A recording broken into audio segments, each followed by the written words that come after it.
Boa noite, pessoal. Nós estamos ao vivo. Agora são 19 horas e 4 minutos. Esta é a segunda noite do nosso primeiro seminário de Educação Política de Conceição de Ipanema. É um prazer receber todo mundo aqui que está nos acompanhando. Eu creio que daqui a pouquinho nós teremos mais pessoas acompanhando a live. E até que a gente consiga chegar nesse momento que nós teremos já um público seguindo aqui ao vivo, para começar, a gente só quer dar uma pincelada geral no propósito e no tema deste seminário. Essa noite nós temos aqui o prazer de receber o nosso conferencista. Essa é a principal conferência do nosso seminário de educação política, o pastor Miqueias Holtz, e o tema que nós colocamos um tema muito simples neste seminário. Vamos falar sobre política. Por quê? Geralmente, em ano eleitoral, falamos muito a respeito de política, mas nem sempre falamos a partir de um critério com profundidade, com seriedade, da forma que a política realmente exige de nós, a seriedade, com ética, com respeito.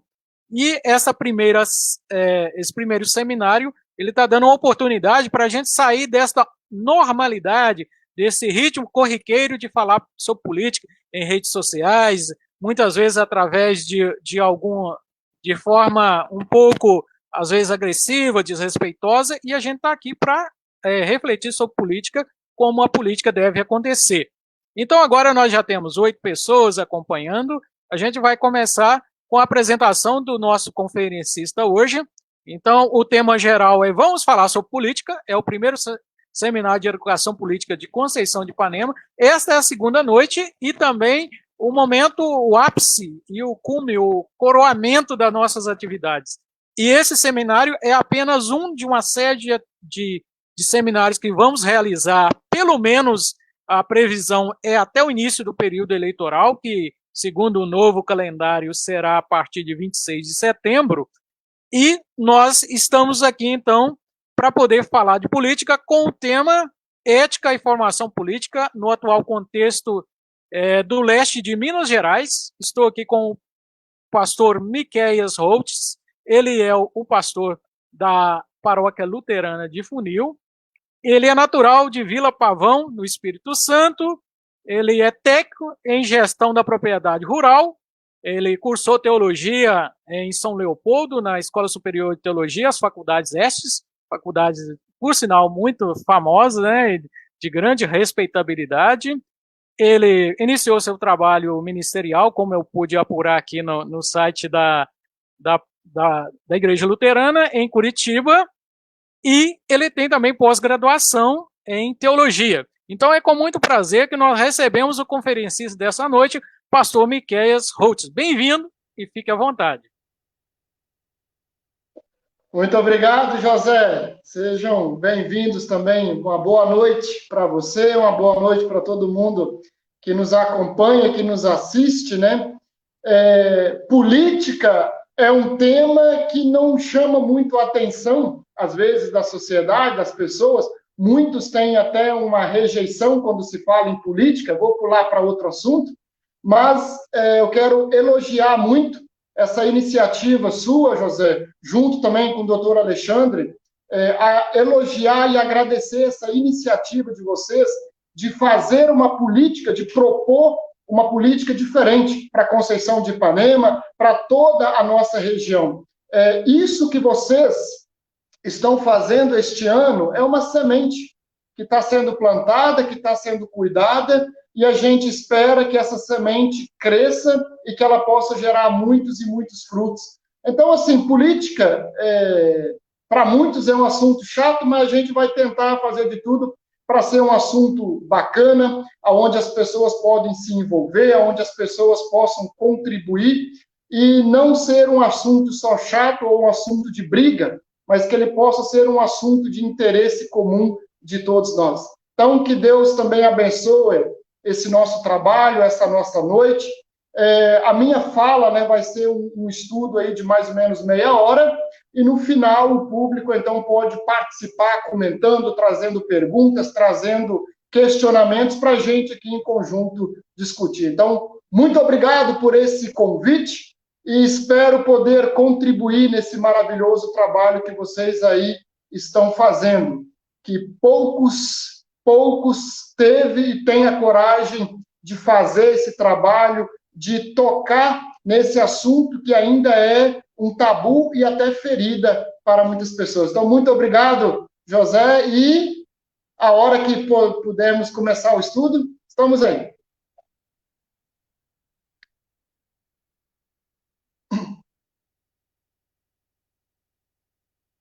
Seu áudio acho que está com problema, José. Desculpem, eu deixei o microfone fechado. É uma satisfação muito grande, pastor, ter um representante, um líder religioso com a gente nesse projeto de educação política, e a gente precisa dessas vozes para poder levar adiante essa nossa proposta de fazer com que a política possa ser repensada. Então, pode ficar à vontade e vamos à conferência dessa noite. Então, muito obrigado, que Deus nos acompanhe, que Deus nos abençoe, e que este trabalho, esta noite, possa ser produtiva, que ela possa ir ao encontro das pessoas, e que Deus também nos abençoe, para que a gente possa fazer o nosso trabalho, fazer uma política sempre conforme a vontade dele. Amém? Vamos lá, então. Quero primeiro falar um pouco sobre política, depois trazer um pouco da história, e depois trazer para os dias atuais, principalmente tocando no ponto da ética. Vamos lá, então. O que é a política? A política, ela existe desde a criação da humanidade. Desde quando existe o ser humano nesse mundo, desde quando Deus criou o ser humano, existe também a política. Porque a política é a forma de organização de uma sociedade. Todo tipo de organização, regras, jeito de viver é política. Então, por exemplo, em muitas empresas, nas escolas, em associações, quando a gente pega o estatuto, a gente vê lá política da empresa, a política da escola, a política da associação, da instituição. O que quer dizer isso? Quando se fala em política de uma empresa, de uma instituição, nós estamos falando qual é o foco daquela instituição, quais são as regras que se tem e qual é o objetivo, como que vai ser o trabalho daquela instituição. Tudo isso é política. Então, a forma como a sociedade, a instituição, o grupo se organiza. Por isso, tem muitas pessoas que falam, né, eu não gosto de política, não gosto de falar sobre política, mas, na verdade, a gente faz política todos os dias e em todo momento da nossa vida, porque a gente vive numa sociedade organizada, a gente vive numa sociedade que tem regras, que tem leis, a gente mesmo vai criando nossas próprias regras, nossas próprias condutas, nossos próprios pensamentos, e tudo isso é política. Então, não tem como a gente se abster, se afastar ou não querer se envolver com a política. Ou a gente se envolve, ou a própria política nos envolve. Fugir dela não tem como.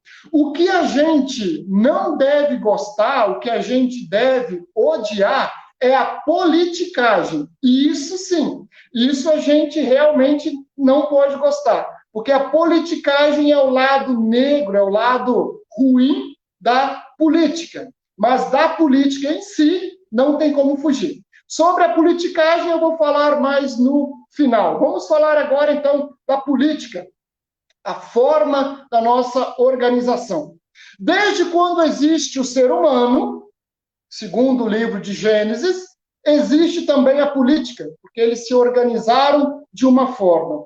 Mas é muito interessante, queridos telespectadores que nos ouvem, no livro bíblico de 1 Samuel, capítulo 8, temos um acontecimento na história da humanidade muito interessante.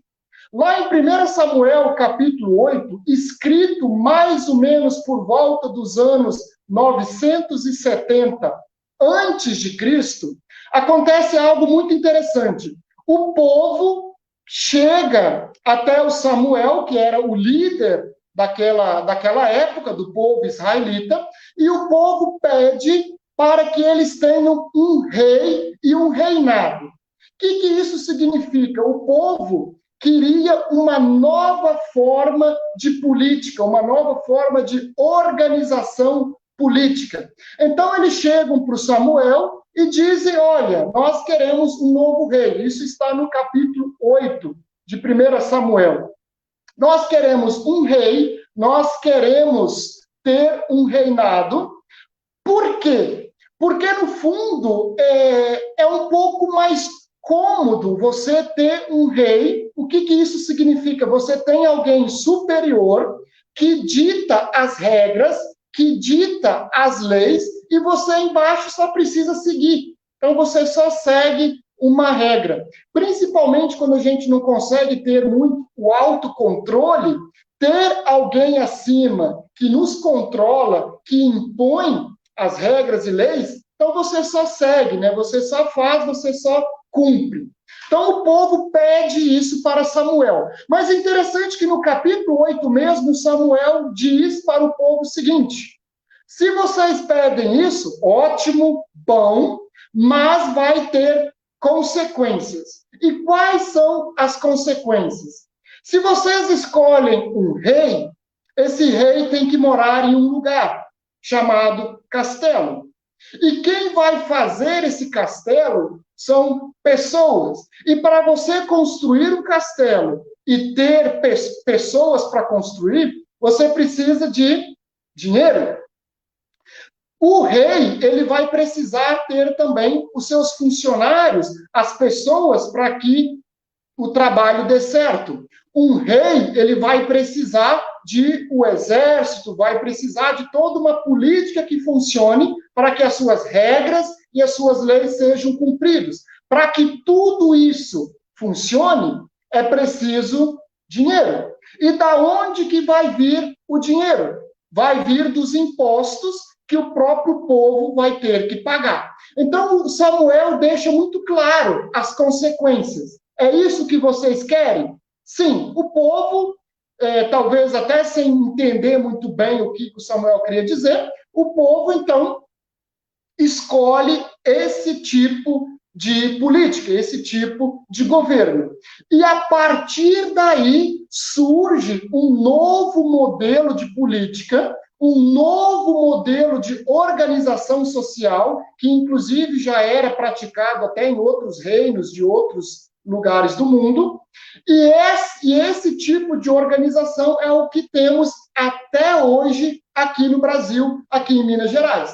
Claro que depois, né, até o José é mais experiente do que eu para falar desse assunto, na época do Império Grego, na Grécia, na Idade Média, esse modelo de política ele foi se aperfeiçoando, foi mudando, conforme os conflitos e guerras que haviam, esse modelo vai se modernizando, vai tendo modificações, e a partir de 1900, a 120 anos atrás, nós então temos um modelo de política como está determinado hoje aqui no nosso Brasil, no nosso país.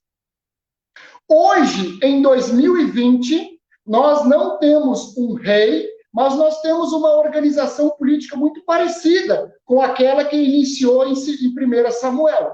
Hoje nós temos presidente, temos senadores, temos deputados federais, ministros, governadores, deputados estaduais, secretários, assessores, prefeitos, vereadores e muitos outros cargos. Ou seja, hoje nós temos tudo isso que compõe a política no nosso país.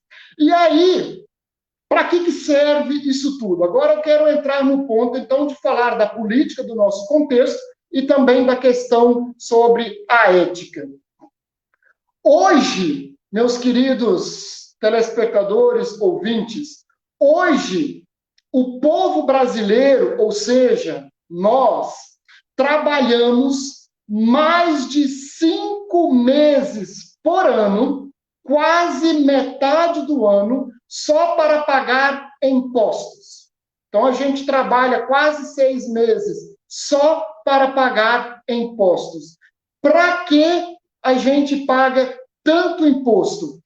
Primeiramente, né, é para manter toda essa classe política que nós temos, toda essa organização política que nós temos, para pagar os salários dos presidentes, governadores, prefeitos, vereadores, funcionários públicos, ministros, enfim, toda essa gama de políticos que a gente tem. E o restante do dinheiro, o outro restante do dinheiro dos nossos impostos, eles são para saúde, educação, transporte, segurança, infraestrutura e uma gama de gastos que a gente tem para manter esse país. Então, quero falar aqui agora algo muito sério e muito importante, trazendo para o nosso contexto hoje. Para que servem todos esses políticos? Lembrando, né, primeiro eu falei aqui que uma parte dos nossos impostos vai para a manutenção dos serviços, saúde, segurança, escola, transporte, e a outra parte vai para pagar a gama de políticos que a gente tem. Para que servem esses políticos? Agora eu quero tocar num assunto muito sério e muito importante. E todas as pessoas, principalmente aqueles e aquelas que estão se candidatando para um cargo público, deveriam saber. Isso é algo importante e sério que a gente precisa levar em consideração e saber. Então vamos lá. Por exemplo, eu sou eleito para ser um político, um prefeito, governador, enfim, um político. Qual é o meu papel? Eu recebo o meu salário para administrar o dinheiro dos impostos do povo, para que esse dinheiro seja destinado corretamente para todos os seus objetivos, para todos os seus fins. Se eu, político, pego, por exemplo, o dinheiro que vai para a saúde e eu vou usar ele para outra coisa, eu vou destinar ele para outros fins, eu vou destinar ele, gastar ele com outra coisa. Se alguém, nesse tempo, precisa de um atendimento médico e essa pessoa acaba falecendo por falta de atendimento médico, por falta de estrutura, por falta de uma saúde básica que tem que ter no nosso município, no nosso país, no nosso estado. Eu, como político, eu me torno responsável sobre essa pessoa, sobre essa morte. Eu me torno responsável sobre essa morte que aconteceu. Eu vou deitar no travesseiro à noite com essa culpa e com essa responsabilidade. Outro exemplo, eu peguei o dinheiro que é destinado para manutenção de estradas, principalmente estradas do interior. Então, eu pego esse dinheiro e não faço as estradas, eu gasto ele em outras coisas. E, no final das contas, por eu não ter feito o que deveria, eu prejudiquei produtores, famílias e pessoas lá no interior. Eu me torno responsável por ter prejudicado aquelas pessoas. Eu vou deitar à noite com a culpa de ter prejudicado essas pessoas. Aí vocês vão me dizer assim, pastor, mas isso que você está dizendo é muito sério e é muito forte. Isso soa até como uma acusação. Sim, a gente precisa ter clareza de que política é coisa séria. Um cargo público é coisa muito, muito séria e que nos compromete.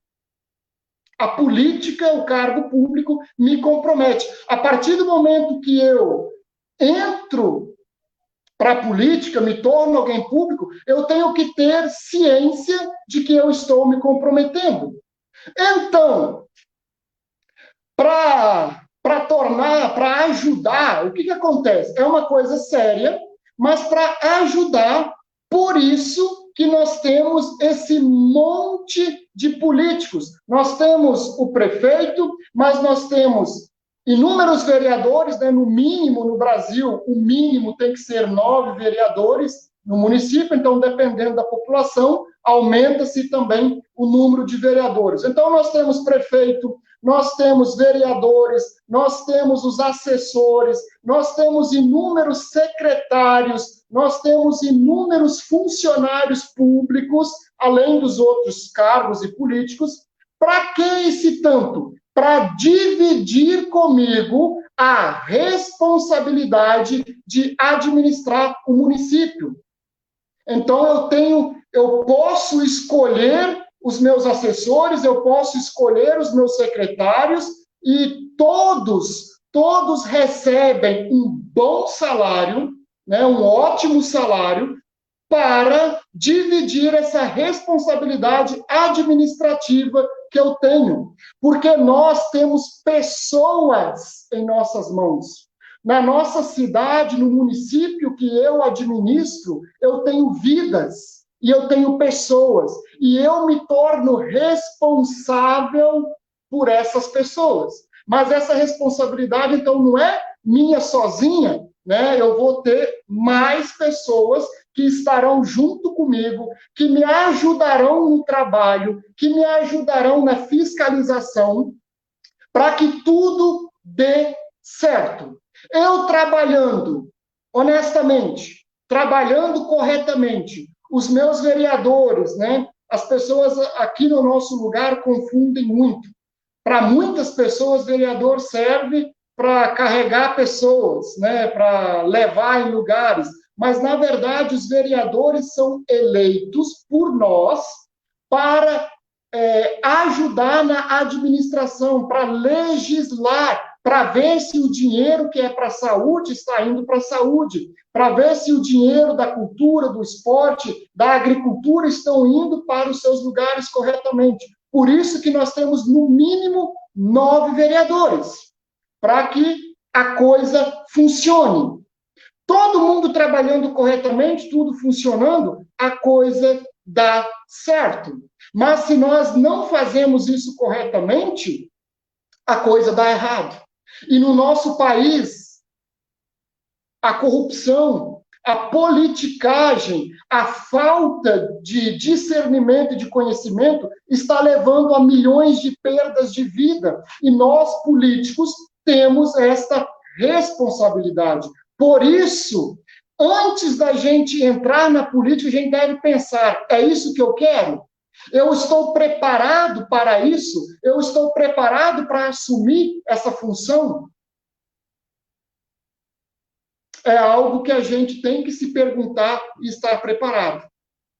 Porque, mesmo que aqui no mundo a gente não seja cobrado por isso, mas um dia, podem ter certeza, a gente será cobrado disso. E isso a gente não tem como escapar. Então, a gente tem que ter uma formação política melhor e maior. Então, só para explicar também para o nosso povo, né? Vocês pagam tantos impostos e o salário dos políticos é bom por causa disso, porque eles têm uma tarefa e uma responsabilidade muito, muito grande e pesada. Né? Então, para deixar isso claro, para explicar isso também, política não é brincadeira. Política é coisa séria. E muito mais sério do que às vezes a gente imagina. Nós temos vidas em nossas mãos. Agora, falando um pouco mais sobre a ética política, né? Isso não é uma questão só aqui do leste de Minas Gerais, isso é quase que um mal no Brasil inteiro. Nos últimos anos que eu venho observando e me envolvendo nesse assunto, a gente percebe que a gente faz obras ali onde as pessoas veem, porque a gente ultimamente tem feito obras não pensando num bem coletivo, num bem comum, mas nós temos feito obras e trabalhado para querer votos em troca. Então, ali onde tem muitas pessoas, muitos moradores, principalmente nas sedes municipais, eu até faço um trabalho aqui, um trabalho ali, que fique bem visível, que fique bem bonito, para que eu use esse trabalho para campanha política, para que ele me dê votos em troca. E ali, naqueles cantos que tem um pouco voto, a gente deixa mais esquecido.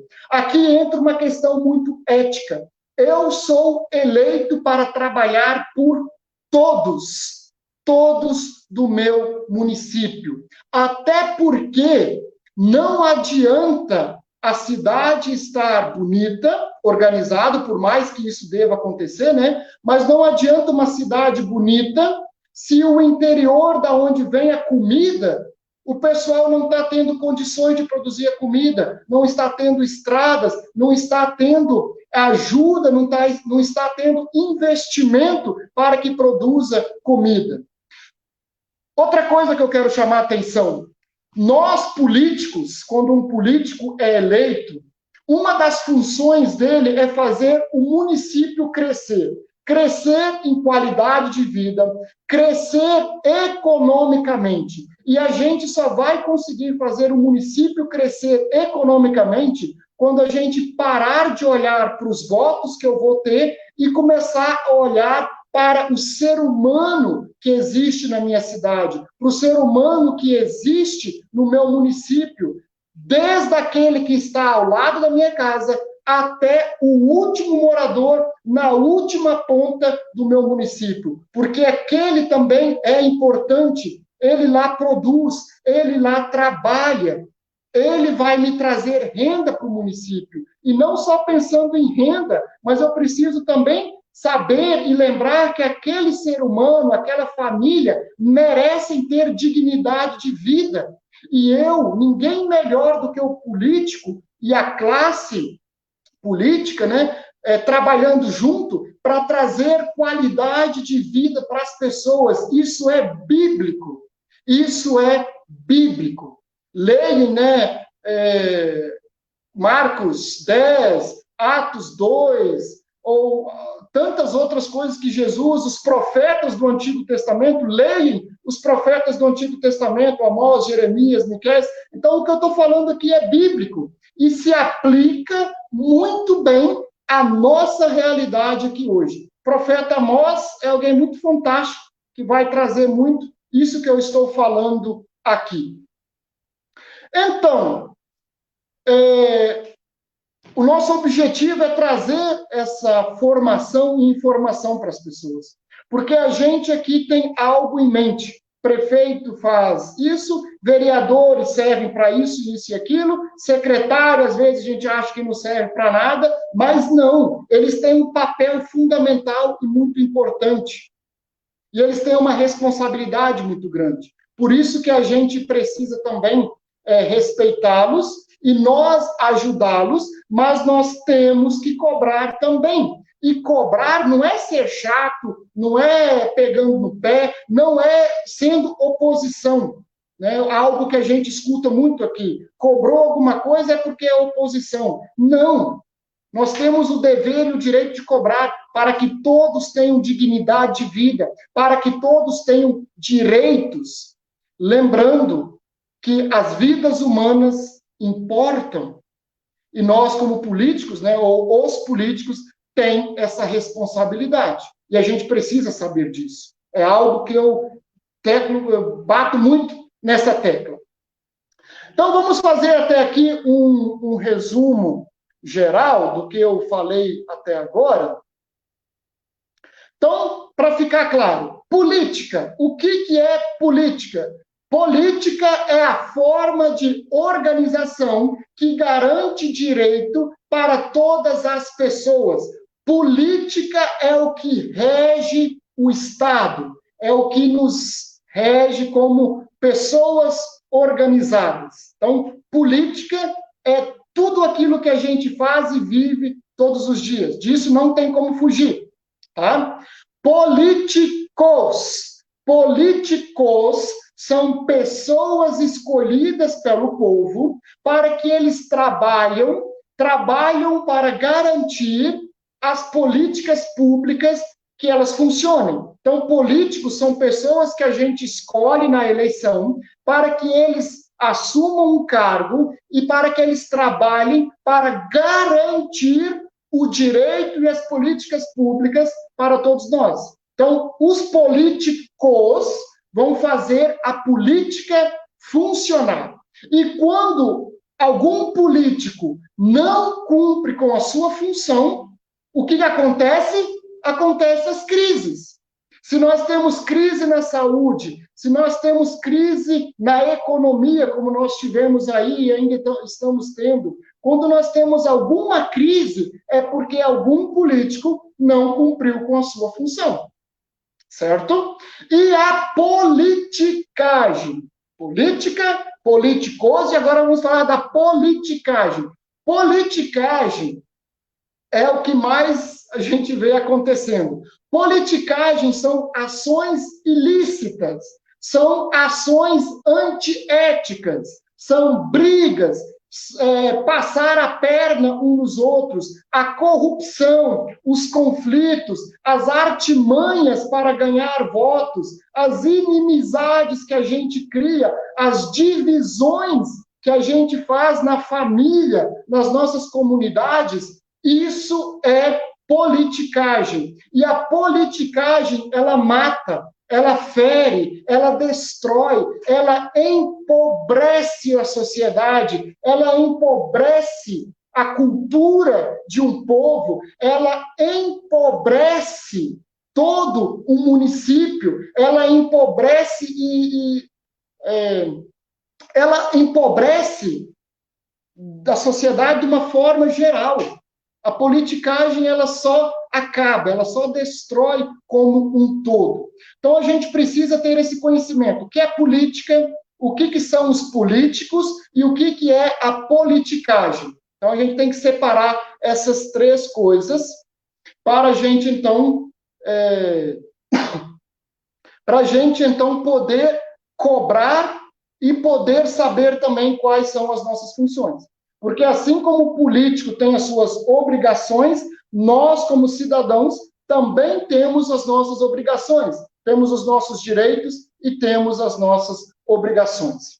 Sabendo disso, a nossa intenção é fazer uma política mais humana na nossa região. Os nossos municípios aqui na região leste de Minas Gerais, sudeste de Minas, né, é uma população majoritariamente cristã. Então, eu posso dizer assim, nós queremos fazer uma política mais cristã, mais humana, porque o que a gente observa é as pessoas cristãs, chega no período eleitoral, eu me torno qualquer outra coisa menos cristã. Né? Eu esqueço da minha ética, eu esqueço da ética, e aí Deus para todos por si, Deus para mim, isso se entra Deus. Então, quer dizer, a gente quer fazer uma política mais humana, a gente quer fazer uma política de direitos iguais, nós queremos fazer uma política onde as pessoas saibam o que significa, quais são os papéis de um prefeito, de um vereador, de um secretário, dos funcionários. A gente quer fazer uma política de direitos iguais para todos, aonde o meu vizinho, a pessoa da cidade e aquele mais longe no interior tenham direitos iguais de trabalhar, de sustentar a sua família, de crescer e que a gente possa terminar o nosso mandato sem sangue nas mãos. Tá bom? Lembrando, né, que só para não ficar algo com interpretações, eu sei que acontecem às vezes acidentes, e acidentes são acidentes, não tem o que a gente possa fazer, mas tem muitas vidas que a gente pode poupar se nós trabalhamos corretamente. E se essas vidas falecem por corrupção, por erro ou antiética nossa, aí sim nós nos tornamos responsáveis, sim, não tem como fugir. Então, a gente quer fazer essa política mais humana, onde todos tenham direitos. Né? Então, por isso que eu trouxe aí a política desde a história, da onde ela surgiu, sabendo para agora a gente fazer uma política melhor na nossa região, na nossa sociedade. Então, eu quero finalizar aqui, já são 35 minutos de fala, um pouquinho menos, né, porque a gente fez a apresentação. Eu quero deixar algumas perguntas que a gente pode discutir, né, o José, também o doutor Alexandre, e as pessoas que quiserem mandar suas mensagens, suas perguntas, vamos agora abrir para a gente poder fazer aí um debate, para a gente aí trocar algumas informações, porque isso nos enriquece e ajuda. Quero deixar 4 perguntas para a gente poder conversar. No nosso município, como tem sido a política? Como tem sido a política no nosso município? Está tendo politicagem? Isso acontece ou não? E eu, como cidadão, ou como futuro candidato a algum cargo político, como que eu estou contribuindo para a política de uma forma geral? Como que eu estou contribuindo para que não haja essa politicagem? Qual é a minha contribuição para a política no geral? Então, agora eu abro para a discussão, convido o José ou o doutor Alexandre, que podem entrar agora também para a gente fazer aí o nosso diálogo.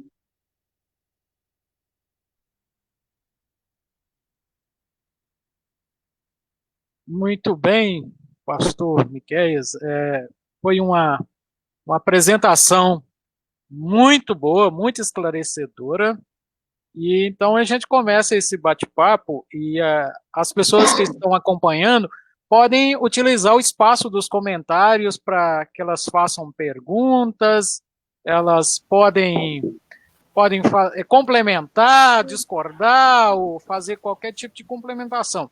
Eu quero começar aqui esta rodada de conversas como nós acabamos de acompanhar uma conferência de um pastor, de um teólogo, de um cidadão, eu não poderia deixar de relacionar a política com a religião, como a própria conferência permite essa relação.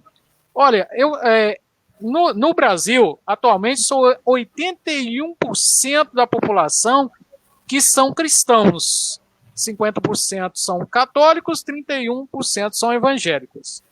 Então, essa população que é cristã, ela tem aí um grande patrimônio moral que, resumidamente, você tem aí os 10 mandamentos. Vou destacar 2 deles. Não roubarás, não mentirás. Então, a mentira e o roubo são 2 vícios aí que, como a gente percebe, estão muito presentes na prática política. Eu só queria começar perguntando, pastor, o que realmente acontece que existe uma distância muito grande entre a teoria, a fé, a confissão de fé dos cristãos no Brasil e a prática política que nunca consegue atingir aquela ética ideal, comportamento ideal. É assim, José, desde quando surgiu a reforma protestante em 1500, logo depois de 1500 foram surgindo outras reformas e foram surgindo outras igrejas, né, outras linhas de pensamento.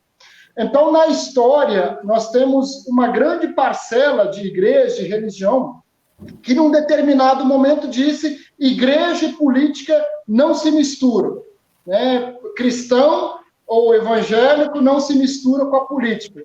Mas conforme eu trouxe aqui o que é a política, não tem como o cristão ficar fora da política. A gente faz política o tempo todo, né? Não tem como separar as duas coisas. As duas coisas estão muito entrelaçadas, ligadas. E essa é um questionamento que eu, como pastor, faço. Se nós vamos à igreja, se nós estudamos a palavra, né, conhecemos esses mandamentos, inclusive, por exemplo, o 5º mandamento diz: não matarás, mas o Jesus Cristo, no Evangelho de Mateus, capítulo 6, diz: todas as vezes que a gente ficar com raiva de alguém, que a gente ofender ou xingar alguém, a gente já está matando. Ou seja, se a gente faz corrupção, também estamos matando. Então, ou seja, nós estamos nos tornando assassinos, estamos matando, né? É até difícil conseguir explicar o que acontece. Por que essas mesmas pessoas que confessam isso na igreja, quando chegam na política, fazem diferente? Será que porque a ideia de que política e igreja não se misturam? Ou será que na política eu posso fazer, mas na igreja não? Sendo que, né, como diz aquele ditado, na igreja eu não posso xingar, mas longe eu posso, né? Daí Deus não escuta. Se eu roubar na igreja é um pecado mortal, mas se eu roubar longe, Deus não vê. Então, infelizmente, a gente tem algumas culturas na nossa mente e a gente tem algumas visões na nossa mente que precisam ser quebradas também. Se eu sou cristão na igreja, a 1.000 quilômetros da igreja, eu tenho que ser cristão do mesmo jeito. Se Cristo voltar amanhã, ou se ele demorar 1 milhão de anos para voltar ainda, eu tenho que ser cristão do mesmo jeito. E o cristianismo me leva a uma ética que eu tenho que cumprir em todos os momentos. Então, fica até difícil de eu responder o que acontece. O que eu posso dizer é que talvez nós temos uma cultura que a gente carrega, e essa cultura faz a gente ter essas divisões, né? E, infelizmente, José, nós também temos um pensamento assim: aquilo que eu faço não é pecado, o que o outro faz é. Entende? O que eu faço não é pecado, só o que o outro faz. Porque a gente vai criando formas de burlar até o pecado. A gente cria leis, aí quando a gente vê que a gente não consegue cumprir com essas leis, eu vou tentando arrumar formas de diminuir a sua importância, de me eximir das minhas responsabilidades e da minha culpa. Então, eu transfiro a culpa para o outro. Por isso que eu bati muito naquela tecla da responsabilidade. Não tem como transferir para o outro. Eu tenho que assumir. E, infelizmente, nós temos hoje uma gama de cristãos que insistem nessa ideia de que política e igreja não se misturam. Então, na política eu posso fazer o que eu quiser e na igreja eu me torno santo. José, eu queria entrar... O que eu fico feliz em expor aqui? Aqui hoje nós temos um professor, um pastor, um médico, e pelo que eu vejo, a gente fala a mesma língua. As nossas preocupações são as mesmas, e nós tomamos a política como se fosse nossa. O que nós três, cada um na sua área, temos a ver com política? Nós somos cidadãos, nós somos líderes, cada um em sua área.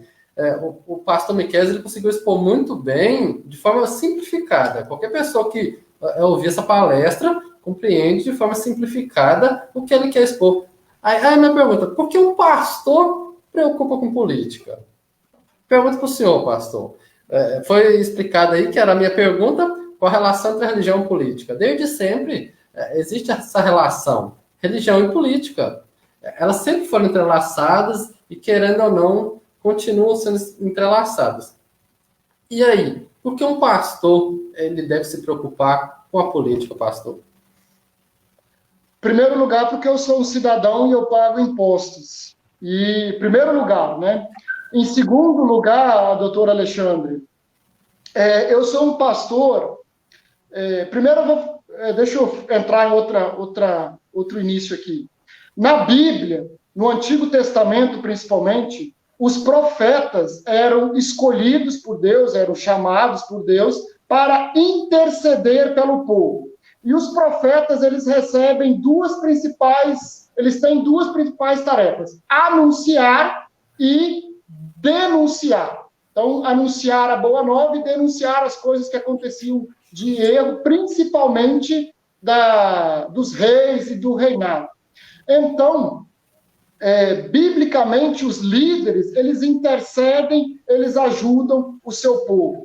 Eu hoje sou um pastor aqui de Minas Gerais e eu recebo, financeiramente, eu recebo para ser pastor.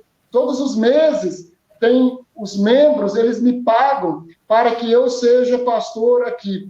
E esses membros trabalham duro no comércio, eles trabalham duro na roça, alguns puxam enxada, põem café no frio, no sereno, no sol quente, eles trabalham duro. O mínimo que eu posso fazer por eles é interceder por eles.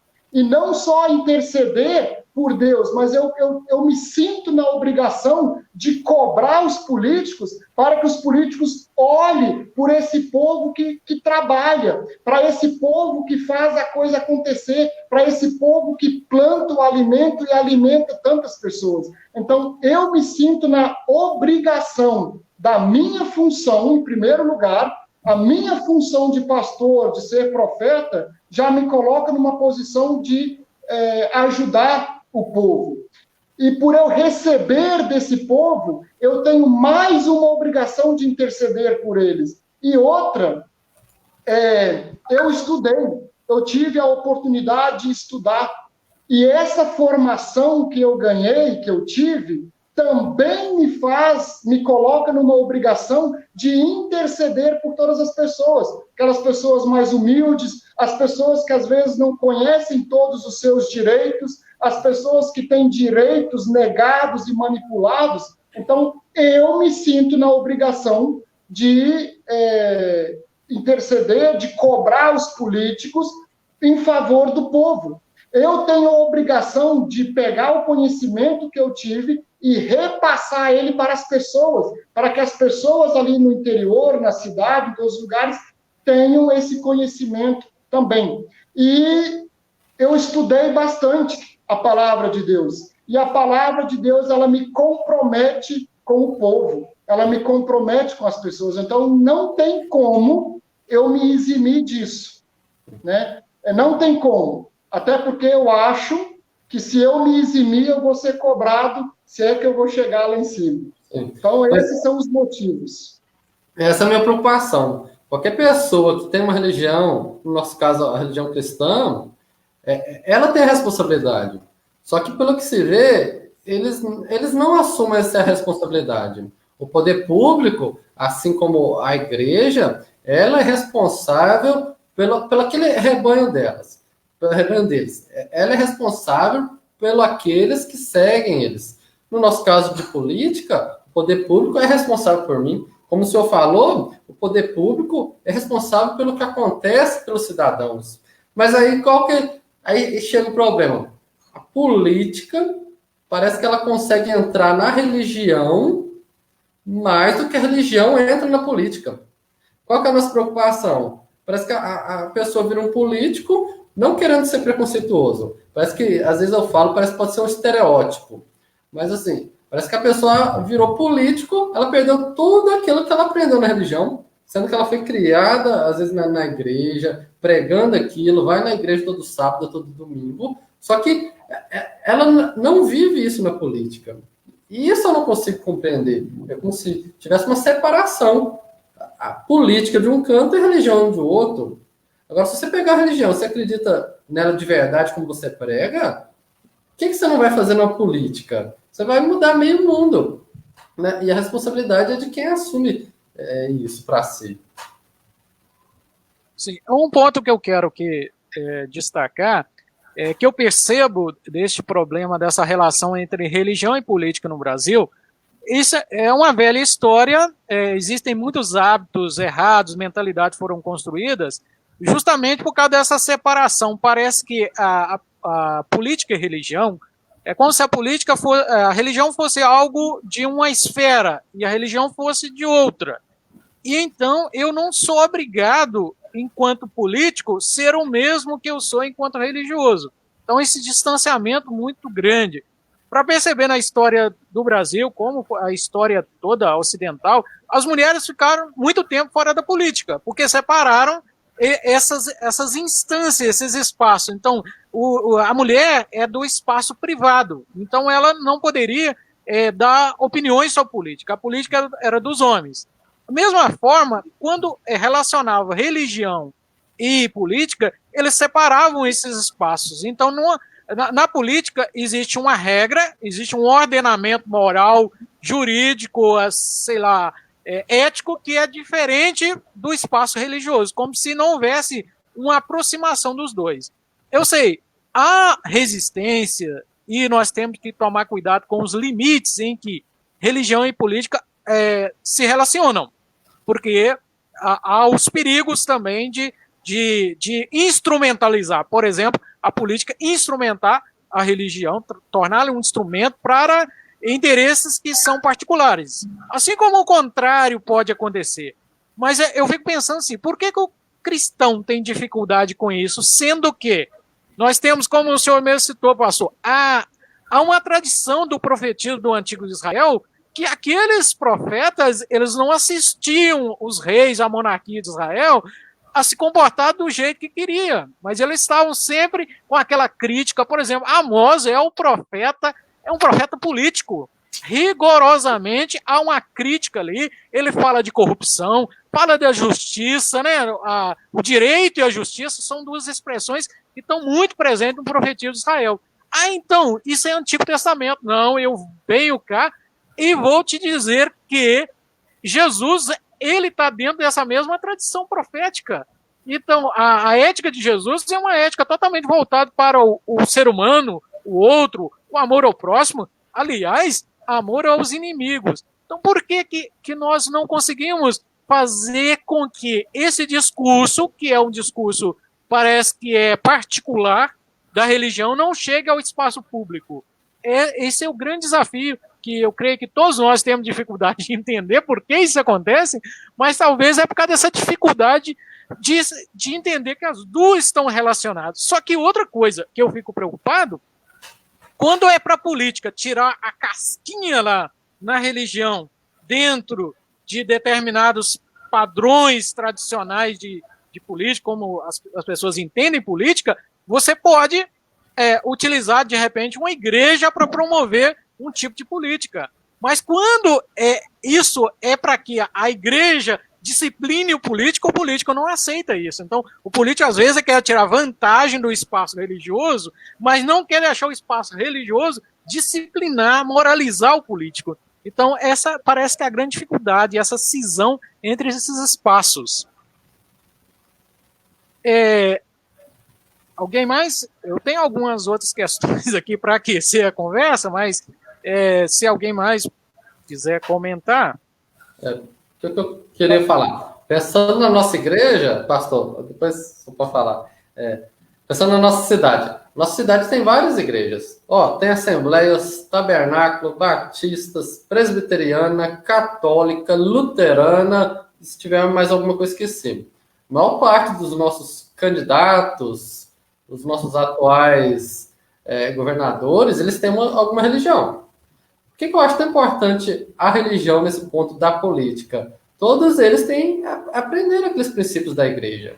Por isso eu acho tão importante a opinião do pastor. Só que parece que eles não assumem essa responsabilidade. A maior parte do eleitorado tem alguma igreja e que ele frequenta. O que eu quero? Eu quero que esses eleitores que se dizem pertencer àquela igreja, afirmar naquela fé, eles têm que assumir a responsabilidade deles. Pensando no cristão, se ele é cristão, ele tem que tentar empregar o que ele acredita em tudo isso que a gente discutiu sobre política. Por isso que eu acho tão importante. Se você tem uma igreja, você segue aquela igreja, querendo ou não, você vai acabar na política também. Porque a política faz parte da gente, assim como a religião faz parte da gente.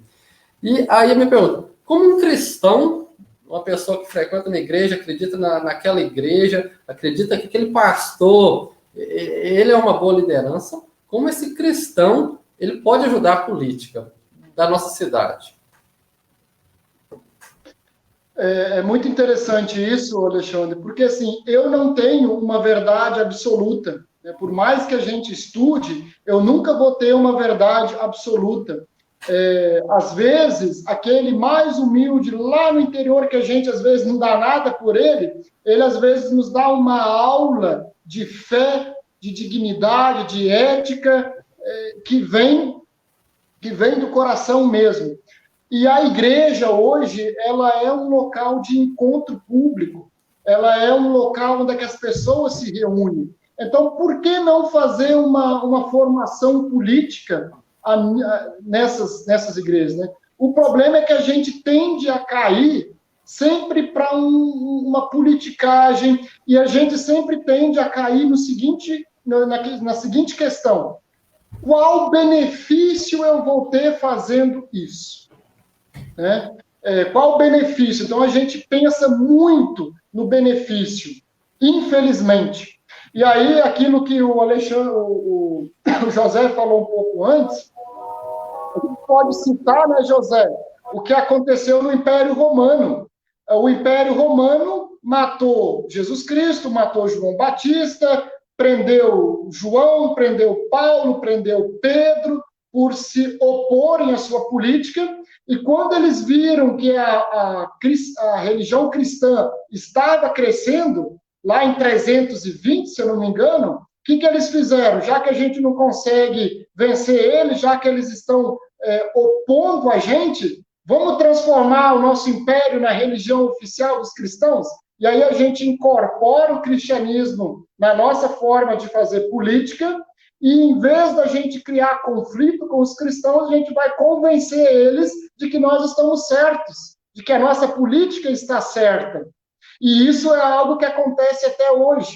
Então, nós temos milhares de cristãos e milhares de pessoas acreditando que essa forma de fazer política, do ódio, da discriminação, da falta de direitos, ela é correta.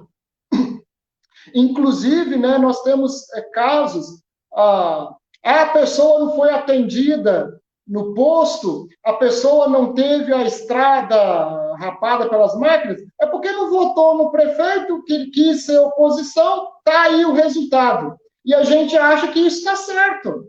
Isso que é o difícil. Eles acham que essa forma está certa. Então, a política, ela se utiliza da religião para impor as suas ideias e fazer todo mundo acreditar que aquilo está certo.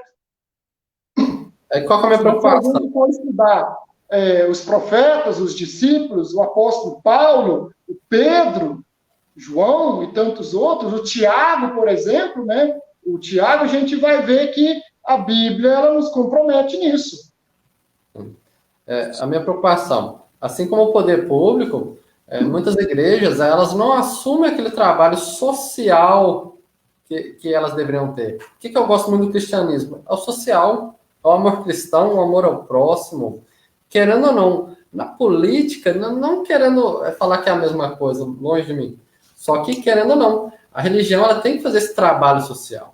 A gente vê muitas vezes a igreja, ela restrita aqueles membros, aquele pessoal ali, não faz trabalho social pela cidade, não faz um trabalho social pela sociedade.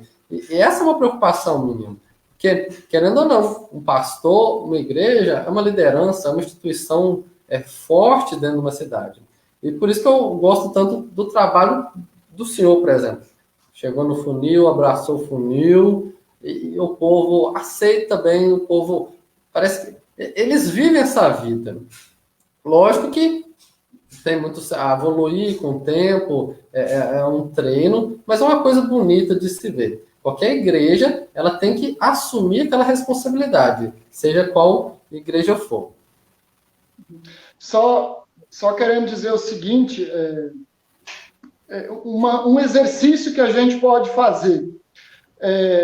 O prefeito, ele tem uma carga a gente sabe que na prefeitura, no meio político do Brasil, existe muita burocracia para tudo. Então, muitas vezes, o prefeito fica ocupado muito tempo atrás de uma mesa com as burocracias para que as coisas funcionem. E eu sou pastor e eu convivo com as pessoas lá no interior. Então, eu sei, muitas vezes, qual é a necessidade daquelas pessoas lá. Eu que convivo com elas, eu que faço visitas, porque nós, pastores, temos essa tarefa de fazer as visitas, de acompanhar, então a gente fica sabendo das necessidades das pessoas. O que muitas vezes o político, ou aquele que tem um cargo público, até pelo seu ritmo de vida, ele não conhece e não sabe. Então, imagina que bom seria, eu conheço a realidade das pessoas, porque eu convivo com elas, Então, eu, tendo o tempo que eu tenho, eu levar essas necessidades até a prefeitura, até o político, e aí o político, então, ouvir e trazer de volta em trabalho. Já pensou que maravilha seria isso? E é isso que eu sonho.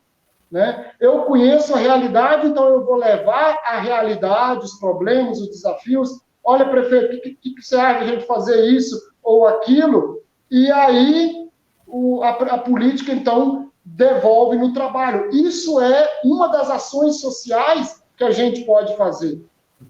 E a igreja, ela tem que assumir esse trabalho social. Não é porque é luterana, ou porque seja a igreja católica. Não, qualquer igreja, ela tem que assumir esse trabalho social, tem que preocupar com a política. Da mesma forma que o pastor mostrou, existe a diferença entre a política e a politicagem. Ninguém precisa fazer parte da politicagem, mas a política é do ser humano, a política é nossa, nós somos seres políticos. E fazendo isso, só para terminar, né? E fazendo essa junção, como eu falei aqui, eu acredito que dá para fazer muito trabalho social nesse sentido. Uma coisa que a gente tem que lembrar é o seguinte: isso não pode me tornar alguém importante ou me endeusarem, né? Eu estou nada mais do que cumprindo com a minha tarefa. Eu estou recebendo e eu estou cumprindo com a minha tarefa. Então, isso não pode criar daqui a pouco uma estátua e me endeusar. Certo? Sim, sim. Eu quero valorizar agora os comentários, começando aqui, eu vou colocar na tela aí, a Eduarda Holtz. Acredito que muitos não se fazem essa pergunta e nem ao menos pensam se estão mesmo preparados e dispostos a assumir tamanha responsabilidade. Eu creio que ela comentou no momento que o pastor falava do candidato ou do político pensar que ele é responsável, né, pela consequência da falha dele ou da corrupção. Pastor, doutor Alexandre também, eu vou comentando, colocando os comentários, vocês ficam à vontade se quiserem acrescentar alguma coisa e etc. A Francisca Elisa Brandão Kaiser diz: política deve ser pensada como algo muito importante. Precisamos pensar muito para escolher quem está administrando nossas vidas. Com certeza. Da mesma forma que ontem eu e o Zé fizemos a live, a gente estava discutindo só a política em si. Hoje a gente conseguiu reunir, de certa forma, a religião e a política. São pontos extremamente importantes na formação nossa, na formação do ser humano. Nós como seres sociais. E por isso que é importante. A gente administra vidas. Assim como um médico, um professor, um pastor, todos nós, de certa forma, estamos administrando a vida de alguém. Assim como alguém está administrando a nossa vida. Por isso é tão importante essa discussão. Esses dois comentários até então, corretíssimos. Quem entra tem que ter essa noção, esse conhecimento, e quem vota, como a Francisca disse, tem que saber. Eu estou votando em alguém que vai administrar a minha vida. De alguma forma, ela vai administrar a minha vida. Sim, novamente, Eduarda Holtz, municípios que têm gestores responsáveis, honestos, que valorizam todos os cidadãos, alcançam bons resultados. Com certeza, há uma relação muito boa. Na verdade, a honestidade, ela cabe em tudo. Quem administra com honestidade alcança bons resultados, porque só faz o que é certo, né? Quem é honesto, ouve a população. Quem é honesto, dá um retorno, né, positivo, e atende aquilo que é esperado do político. Um ponto à frente, eu não vou conseguir... assim... Sim, essa discussão deve ser feita sempre em todos os lugares, é o que nós estamos comentando sobre a política. A Joana disse: em cada ano que passa está ficando mais difícil escolher. Um político honesto é coisa rara. Infelizmente, o sistema proporciona isso, né? O aumento da problema. Esse comentário da Joana, eu posso fazer uma ressalva? Sim. Porque, assim, para eu me tornar pastor, eu precisei estudar mais de 6 anos e, inclusive, fazer pós-graduação. O doutor Alexandre, para ele ser médico, ele precisou estudar muito também, não vou falar nem a quantidade de anos, 6 também, Alexandre? 6. E o José, que é professor, precisou, né, estudar, enfim. Será que não está na hora da gente ter pelo menos um curso para quem for assumir política? Sim, sim. Uhum. Inclusive, né, se o Alexandre fizer um erro médico, dependendo do erro dele, o direito de médico dele é cassado. O meu direito de pastor também é cassado, dependendo do que eu faço. E os políticos têm o tal do foro privilegiado. Então, nós precisamos de uma reforma, e quando essa reforma acontecer, Joana, aí a gente vai poder ter candidatos melhores para votar, acredito eu. Pois é, pastor, porque um político ele tem um privilégio a mais do que a gente, seja qualquer profissão. Qual que é o sentido? Não tem uma explicação clara. Só porque ele foi escolhido pela maioria, ele tem que ter mais benefícios do que qualquer pessoa? Isso já destoa da democracia. Não é uma coisa democrática. O que eu acredito? A gente vive uma falsa democracia. O que a gente vive não é democracia nem de longe. A gente escolhe o que a gente prefere, o que a gente vai aceitar. E a gente vira refém, de certa forma. Um passo à frente aí, o Hildebrand Kaiser diz: parabéns pela iniciativa da associação. Que bom que nesse momento em que se inicia o período eleitoral, os munícipes tenham conhecimento da responsabilidade na escolha de seus administradores. Podem ficar à vontade de comentar. Zé Nolasco da Cunha. A politicagem se evidencia quando os políticos gestores gerenciam em favor dos seus interesses particulares e se esquecem do público. O grande problema que nós discutimos aqui ontem. A Francisca Elisa, novamente, ser cristão é ser político como Jesus Cristo, usar como exemplo o maior mandamento que Cristo pregou, amar o próximo como a si mesmo. Sim, a base moral para a política, a base moral cristã para a política, bastaria só esse mandamento aí, amar o próximo como a si mesmo. Isso. O Ivan Oliveira diz: temos sempre que discutir sobre política. Buscar conhecimento faz bem.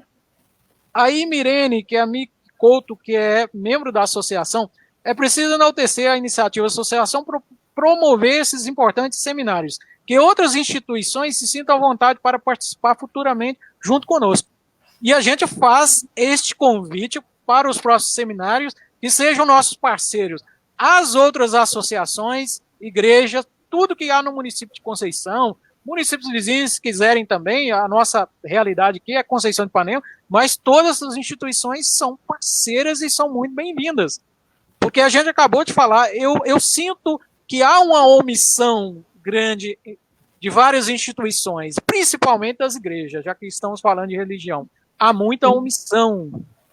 Inclusive, né, José, eu moro em São José do Mantimento, mas estou aí participando junto com vocês. Sim, sim. Aqui tem um comentário da Kátia Bahia Oliveira. Eu vou só expor os comentários que estiveram relacionados ao nosso tema. O papel da igreja é trabalhar o caráter e viver o espírito. Aí ela continua aqui dizendo que Jesus retirou os comerciantes dentro do templo. E eu quero chegar a um ponto aqui que ela diz que é comum. É comum, talvez, essa divisão entre o que é material, o que é espiritual. Porque na busca pela vida espiritual tem que haver limpeza, deixar o material de lado. Aí eu gostaria só de destacar esse comentário dela aqui. Primeiro, eu acho que este é o grande problema que tem havido em toda a história da relação entre religião e política no Brasil. Essa separação do material e do espiritual.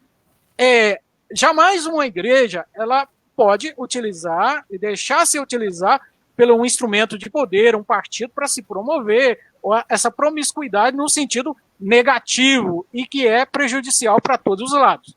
Mas no sentido de uma aproximação, uma parceria, para trazer resultado positivo de cuidar da vida, não pode haver essa distinção radical entre material e espiritual, porque nós somos corpo. Aquela pessoa que vai à igreja, ela precisa de alimento, ela precisa de trabalho, ela precisa de moradia, ela precisa de emprego. Então, não tem como separar o espiritual do material. A promiscuidade política, no sentido de usar a religião para promover fins particulares, desonesto e escuso, isso está claro para nós que não deve ser feito. Mas agora, a religião, se ela não lutar pelo bem comum, se ela não defender esses valores humanos, valor em relação ao próximo, ela vai ser omissa. Então, a religião pode ser omissa?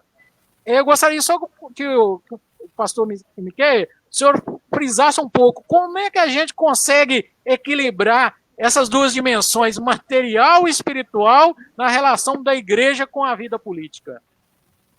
Eu acho que você já fez a ressalva muito bem, José. Se for a parte prejudicial que leva à corrupção, leva à maldade, leva à morte, leva à falta de vida e abundância, isso nós temos que tirar e separar mesmo, de fato. Agora, as coisas que levam à vida, não tem como. Como eu disse, né, política é uma coisa que a gente não tem como sair fora. Se, por exemplo, uma igreja decide viver só daquela forma, isso já é política, já é uma política da instituição. Então, a gente faz política e a gente vive política o tempo todo. Mas no comentário da participante, da Kátia, então eu concordo nessa linha. O que leva à falta de vida, a gente realmente tira. Mas aquilo que leva à vida não tem como. Porque, assim, nós somos templos do Espírito Santo, como diz o apóstolo Paulo. Mas nós vivemos num mundo onde a gente necessita se alimentar, a gente necessita comer. E esse comer, ele vem de um trabalho, ele vem numa linha de produção. E isso, indiretamente ou diretamente, querendo ou não, envolve política nisso. Para que todos tenham o alimento, é preciso políticas justas. Então, disso, uma opinião minha, não tem como separar, não tem como sair fora disso. Nós somos pessoas que necessitamos do alimento que é produzido nesse mundo. E para ter alimento, né, um exemplo que eu dou, para ter alimento, precisa-se de toda uma política pública por trás. Não sei se eu entender, José. Sim. Eu vou acrescentar um outro comentário dela. Parece que a preocupação da Kátia é que se a igreja tratar sobre política, vai dividir os membros. Eu quero que o pastor comente, mas eu quero já adiantar a minha opinião nesse sentido. Olha, se a política está sendo conduzida para o mal, e isso não é objetivo nosso aqui, está falando de política com promoção do bem comum, agora, a igreja precisa de estar unida enquanto todo mundo estiver a favor do bem. Mas imagine só, todos os cristãos do Brasil resolvem apoiar determinada medida que é extremamente desumana, imoral,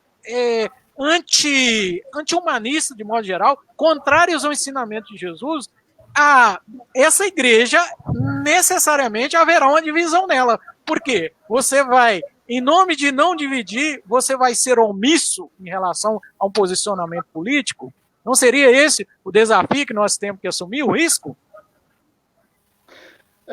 Eu diria assim, de novo, uma opinião minha, né? Se a gente fala sobre partidos políticos, sobre políticos, talvez sim, com certeza vai haver divisão, porque nós temos lados e linhas de pensamentos. Mas quando nós trabalhamos a política em si, eu acredito que tenha como trabalhar assim sem que haja divisão. Por exemplo, em Curitiba, eu fiz o meu estágio final. E Curitiba era bem na época do impeachment da Dilma, bem na época do Sérgio Moro. Então, dentro da igreja, nós tínhamos uma linha de esquerda e uma linha de direita muito forte. E as duas linhas estavam brigando entre si, né? Brigando muito entre si. O que eu fiz? A gente fez um trabalho sobre política.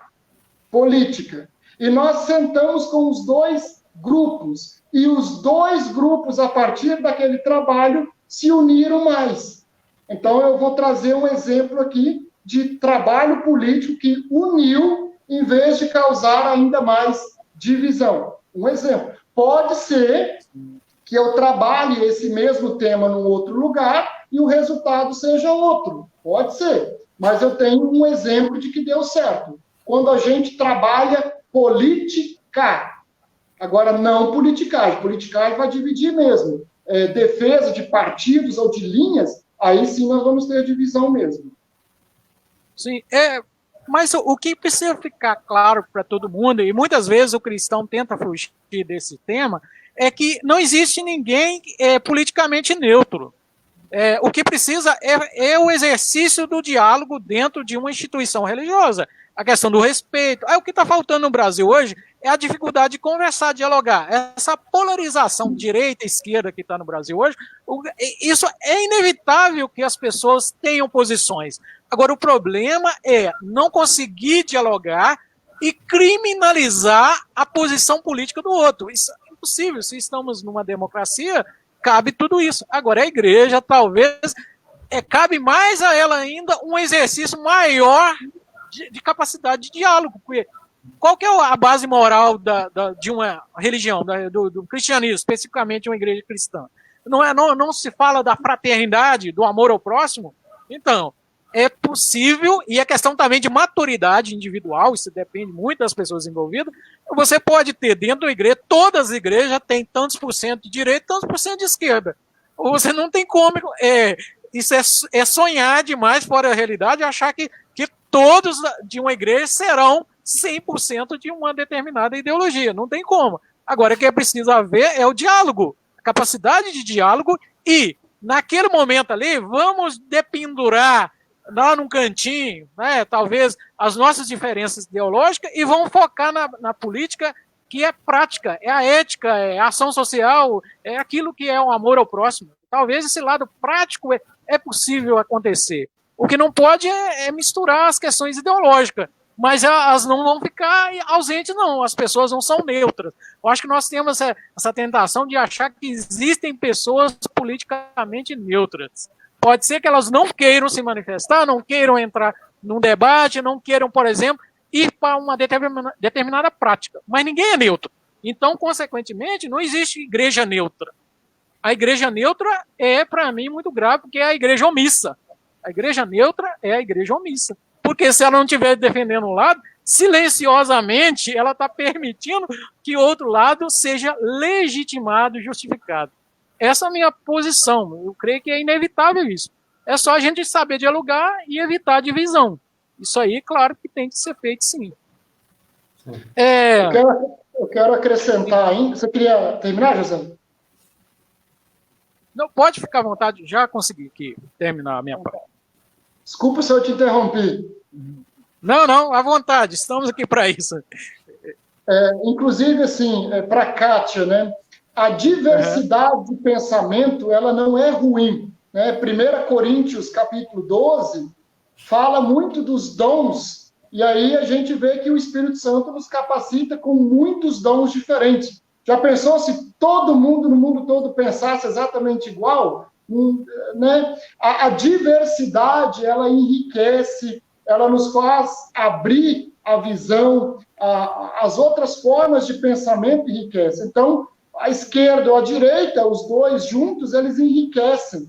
O problema é que a gente, nos últimos anos, ou já faz tempo, a gente está caindo para um lado como é que eu posso usar a palavra? De endemonizar o pensamento do outro, endemonizar a linha do outro. Então, para os da esquerda, os da direita são os demônios. Para a direita, os da esquerda são os demônios. E quando a gente pensa dessa forma, a gente se fecha. E aí sim a gente cria divisão, a gente cria conflito, a gente vai criando uma série de problemas. Mas quando a gente entende que o Espírito Santo nos capacita com dons, e esses dons, eles acrescentam, eles são bons, a gente vai conseguir fazer uma política melhor, e a gente vai conseguir trabalhar isso dentro das igrejas. Eu acho que aí começa por aí, né? A gente não endemonizando o outro, a outra, e a gente construir esse laço de fraternidade. A igreja começa por aí. Sim, sim. A Kátia concorda com a gente que a saída é o diálogo. Sim, a saída é essa. O que nós não podemos perder de vista, seja você de direita ou de esquerda, enquanto cristão, vou arriscar aqui e falar, né? Parece que eu estou falando em nome do pastor. O que nós não podemos perder de vista é que toda política, seja de direita ou de esquerda, ela precisa ser uma política a favor da vida. Se não for a favor da vida, aí realmente a coisa tá complicada, né? Toda a fé cristã fica comprometida. Nós temos que pensar numa biopolítica, né? Usa-se muita expressão necropolítica, política da morte, e temos que pensar numa política da vida, numa biopolítica. Ela tem sempre que ter o ser humano como centro de atenção, de carinho e de cuidado. Ô Zé, isso resume a relação entre a religião e a política. É a vida. Tanto uma como o outro preso pela vida. No momento que estiver indo na contramão disso, não está dando certo, não. Sim, sim, sim. Tem mais 2 comentários aí, Zé, do Romildo e do Hudson, para acabar os comentários. Sim, sim, eu vou lá. Eu acabei esquecendo aqui da sequência. Romildo. Professor Romildo, boa noite, estou acompanhando a live. Deus abençoe o trabalho de vocês. Todos os municípios deveriam seguir o exemplo. O professor Romildo é de Pocrane. Ele participou com a gente na semana passada como conferencista da Semana de Filosofia. É uma pessoa religiosa, ele é católico, muito envolvido na política também, muito participativo. Então, muito obrigado por acompanhar. E realmente, nós deveríamos, talvez, ter essa experiência em outros municípios também, né? Para não ficar, no período eleitoral, só aquela discussão de rua, de boteco, ou de rede social, de troca de ofensas, né? De fofoca, porque o período que rende fofoca, difamação. Ó, gente, será que não poderíamos? Nós vivemos um Estado laico, né? Eu tenho muito cuidado com isso, eu defendo muito a laicidade do Estado, mas talvez nós deveríamos colocar na Praça de Conceição de Ipanema, talvez uma placa de bronze com os 10 mandamentos lá, e principalmente com a setinha lá no não matar, não furtar, principalmente não levantar falso testemunho, porque o período eleitoral funciona como se as pessoas deixassem na gaveta a moral, como se fosse ali um hiato, um período, um intervalo, que seria possível você mentir, trapacear, fazer o que quiser, depois você fecha aquele intervalo, aquelas férias morais, e volta para a vida normal, ser cristão, tranquilamente, ser cidadão honesto, né? Eu acho que a gente precisava fazer isso. Hudson Oliveira, parabéns, menino, nossa sociedade precisa de ouvir e entender da sua responsabilidade individual na política pública. Realmente. Ô Zé, aí uma pergunta minha simples, que é o assunto, ética. Vai para o pastor. Coisa simples. Como ser ético na política? Só para quem quer entrar na política entender. De uma forma, às vezes, mais prática. Como ser ético? Pergunta simples, resposta simples. Cumprir com aquilo que é o meu papel. Com o meu papel de cristão e com o meu papel de cargo público que eu vou assumir, né?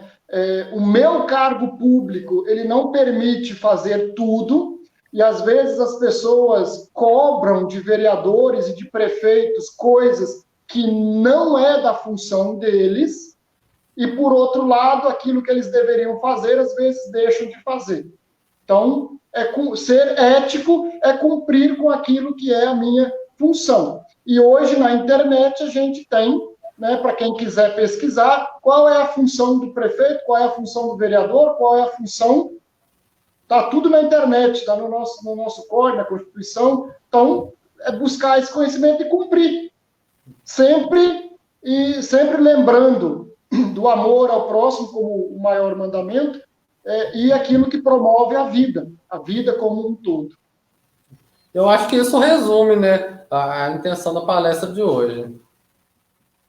Um ponto aí que eu gostaria, me dirigindo aos pré-candidatos, futuros candidatos, que eles, se eles acham difícil romper com esse costume de troca, existe uma espécie de uma troca entre eleitores e políticos, geralmente eles já se convencionou e até as pessoas estão agarraram num ponto de que não é possível fazer política diferente, porque se você não quebrar esse comportamento, esse costume, ninguém vai ser eleito. Eu me dirigiria a eles dizendo, procurem fazer uma experiência diferente, mesmo que você corra o risco de não ser eleito, porque isso só acontece porque as pessoas não têm coragem de fazer diferente, de quebrar com essa. E esse fazer diferente, ele pode custar, às vezes, um benefício do político, manter na carreira política, conquistar a próxima eleição, mas ser honesto vale a pena qualquer tipo de risco, porque está em primeiro lugar. Então, quando alguém chegar perto de você, candidato vereador, prefeito, arruma um emprego para mim, seja honesto, diga, eu não posso te prometer isso, porque eu não posso prometer individualmente uma vantagem em troca do voto. Tenha a coragem de dizer, quando alguém pedir, eu estou precisando de arrumar o meu telhado, estou precisando de um saco de cimento. Você pode dizer assim, eu como pessoa, eu posso depois procurar um órgão público, procurar uma igreja, procurar uma associação, qualquer um meio que te ajude, né, naquilo que é necessidade sua, mas eu não posso fazer isso nesse período eleitoral em troca do voto. Então, é preciso que você tenha coragem disso. E eu digo, a todas as vezes que algum político, isso eu sempre fiz, eu não quero dizer que eu estou envelhecendo, mas eu estou votando desde 96. Todas as vezes que alguém chegou perto de mim e falou, vote em mim por causa disso e daquilo, quando não era interesse coletivo, infelizmente, eu tive de desagradar essa pessoa. Isso e em Conceição de Ipanema, nas eleições que eu tive aqui, olha, pouca gente arriscou de visitar minha casa para pedir voto, não sei porquê, eu acho que já percebe um pouco essa crítica, mas, infelizmente, uns 2 ou 3 que foram, eu tive que ser desagradável com ele quando entrou neste ponto de negociar. Então, não pode. O candidato tem que ter a coragem de falar somente do que ele poderá fazer dentro da função legal dele. Não prometa nada em emprego, licitação, vaga no transporte escolar.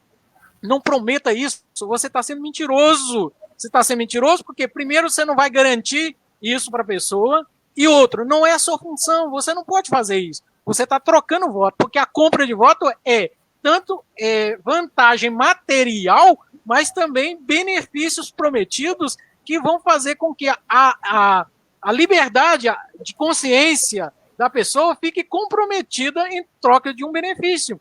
Então, eu acho que nós temos que ter essa coragem. E outro, todos nós, população, se a gente perceber ou encontrar alguém fazer isso, desencorajem a pessoa. Não precisamos de criar briga, confusão por causa disso, mas vão desencorajar pessoas. E também, eu acho que eu desejo do pastor Miquel, do doutor Alexandre, a gente convocar que os líderes religiosos participem desse processo. Eles não precisam, no período eleitoral, usar o sermão lá e começar a detalhar a coisa, mas incentive para que as pessoas, pelo menos, sejam honestas nesse período eleitoral, que já vai ajudar demais. Talvez tocando na consciência religiosa, porque isso é muito forte na pessoa. A pessoa pode até abrir mão de qualquer religião, mas no fundo ainda fica ali um pouco daquela consciência religiosa. Talvez apelando a essa consciência, nós teremos resultados práticos aqui em Conceição de Ipanema no ano de 2020. Quem sabe? Mas todo mundo tem que ter coragem de fazer diferente, quebrar com esse ciclo malvado, né? De repetir sempre os mesmos comportamentos. Parece que nós estamos girando em torno da mesma coisa. Eu acho que isso aí tem que ser superado. Sim. Ô Zé, alguma consideração a mais? Só para acabar. E existe um trauma. A política, ela causa um trauma nas pessoas. Assim como, às vezes, os membros de uma igreja, igual o pastor, a gente já conversou, os relacionamentos, eles se esvaecem, cria-se ódio, e a atuação, por exemplo, numa igreja de um pastor, como o Miquel já falou, é curar feridas, né? E essa que é a intenção. Por isso é tão importante a posição de um líder religioso na política. Tem um desafio aqui. Sim, pode ir. Não, pode seguir, José. A minha fala é final. Tem um desafio aqui para o doutor Alexandre. A Cátia diz o seguinte: eu prometo, se o doutor Alexandre algum dia se candidatar, eu saio de Joinville e me mudo para esse município para ajudar. É um desafio, doutor Alexandre. Agora pegou, Zé, aí é a complicação, né? Como é que a gente põe em prática, né? Tudo que a gente prega é muito bonito, mas na prática, um negócio complicado, né? Eu acho que a política, preocupar com a política é para todos nós, mas a exercer um cargo político, a pessoa tem que querer e gostar disso, né? Sim. Por exemplo, eu não tenho nenhuma pretensão e nem tenho vocação para isso, nem paciência para poder assumir, por exemplo, um cargo político. Eu já fiz uma experiência de ser secretário de educação numa gestão anterior, aqui em Conceição de Ipanema. Eu me esforcei o máximo para fazer as coisas certas, bem, mas eu enfrentei muita dificuldade, muito desafio. Foi uma experiência única para mim. Eu vi que não é um meio, porque volta e meia eu tinha de desagradar alguém, e não gostavam do que eu fazia, e isso foi muito chato. Eu vivia assim, muito no limite, sabe? De a gente ver as coisas acontecerem, ser contra aquilo, e as coisas aconteciam, porque a gente não é o único dentro de uma administração. Foi uma experiência muito boa, aprendi muito, pude fazer um bem dentro de uma certa limitação, mas não é um meio para mim, porque tem que ter muita paciência para lidar com esses conflitos, e essa tentação que existe o tempo todo de quebrar regras, de ser imoral, de ser corrupto. Infelizmente, isso existe em todas as administrações passadas, presentes e, infelizmente, futuras. Há esse grande desafio. Aqui o Vantuil Júnior Silva. Parabéns pela iniciativa de debater um assunto tão importante nos dias atuais, em que cristãos sofrem com a perda de alguns direitos. Muitos parlamentares são inimigos da igreja, por isso a igreja deve desempenhar seu papel com muita garra e sabedoria. Não são inimigos da igreja, inimigos da sociedade, né? Dos cidadãos, né? Infelizmente. Algum comentário a mais, alguma consideração? Nós estamos aqui já com 1h32.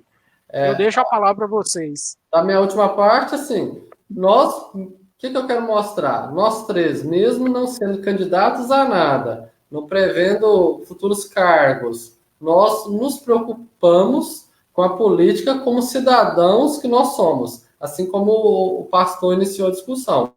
Nós três, em cada área, nos preocupamos com isso. E você, que hoje está assistindo essa live, você também tem esse dever. É seu direito, mas também sua responsabilidade se preocupar com isso. E por isso, essa discussão dessa noite inteira. É fazer você se preocupar. E só acrescentando ainda, né, José? Sim. Só acrescentando ainda, eu também estou longe de querer me candidatar, até porque hoje eu estou aqui nessa região de Minas como pastor, daqui uns dias, daqui uns tempos, a igreja me envia para outro lugar e eu pretendo seguir nessa função aí. E a gente também não está aqui para criar oposição, para ser oposição a candidato X, nem a candidato X, não. Nós estamos aqui para propor uma política diferente para os nossos municípios, porque a gente vê e a gente sabe da realidade de muitas pessoas, da realidade sofrida das pessoas, que ainda falta estrada, falta iniciativa, falta apoio, falta muitas coisas. A gente conhece o sofrimento das pessoas por estar envolvido no cotidiano com as pessoas. E a gente se sente obrigado, talvez não obrigado, mas a gente se sente motivado a lutar por essas pessoas. Pelo menos eu, a gente aqui, acredito que o José Alexandre também, a gente se sente motivado a propor uma política diferente que vá ao encontro dessas pessoas que estão em necessidade, que às vezes sofrem ali no seu lugar, falta oportunidade, e às vezes são coisas muito simples que vão gerar benefícios para o município inteiro.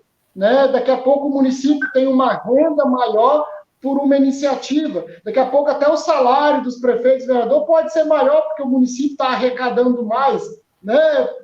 Quer dizer, são coisas que a gente pode fazer e fazer o município crescer, mas o nosso objetivo principal é propor uma política diferente, não oposição a candidato X ou tal, e nem criar conflito, nada disso. A gente só quer propor uma política melhor, porque a gente conhece o sofrimento das pessoas. Sim, o nosso propósito durante estas 2 noites é justamente isso. Ontem que nós discutimos pontos muito próximos da realidade de Conceição, se alguém sentiu-se ofendido ou em desvantagem em algum ponto, etc., não foi a intenção fazer oposição a ninguém. O que nós falamos para todos, para A, B ou C. Então, o que a gente quer é mudança.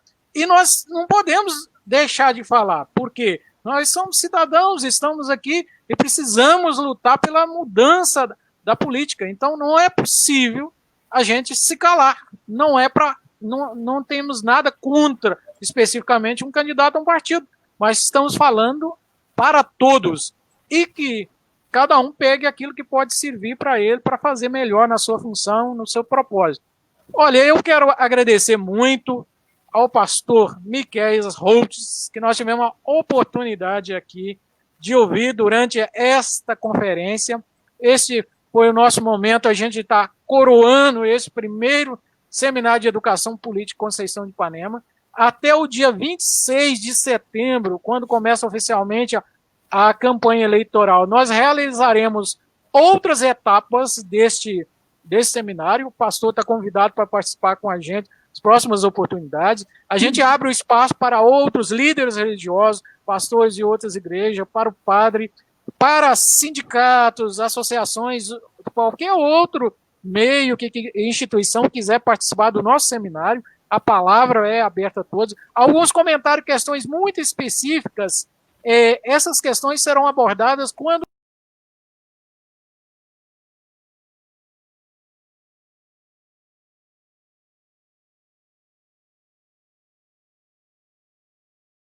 por exemplo, o tema aqui da EFA apareceu muito, a gente vai valorizar quando a gente for falar sobre um plano de governo.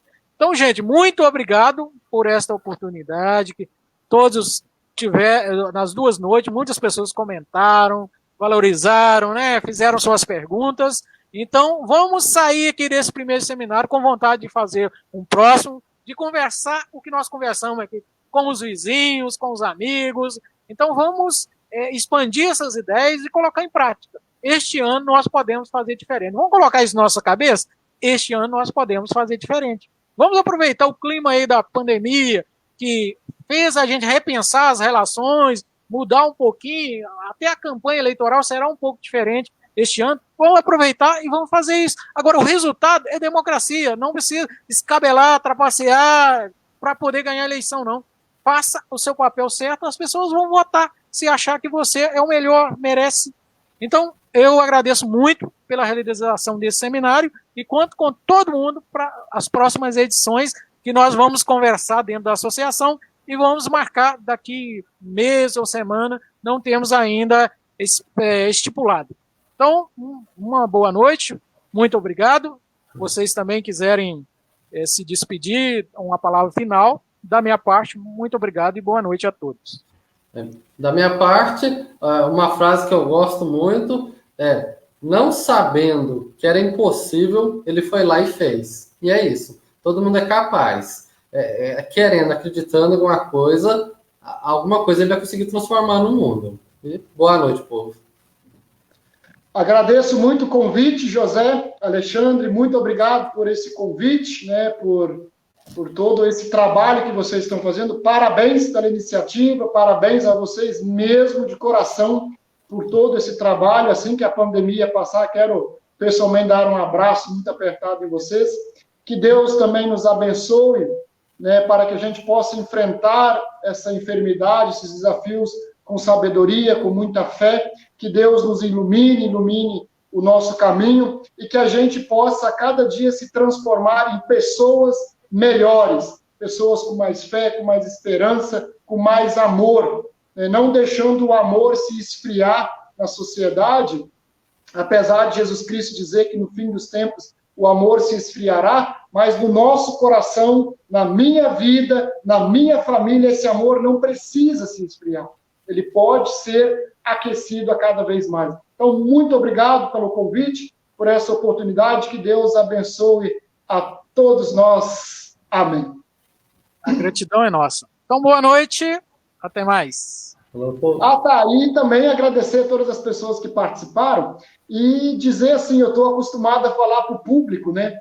Essa é a primeira vez agora que eu estou tendo essa experiência de falar com uma máquina aqui na minha frente. Então, me desculpem se eu gaguejei, se eu falei alguma coisa aí, ou algum erro de português, a gente está se adaptando a esse novo modelo.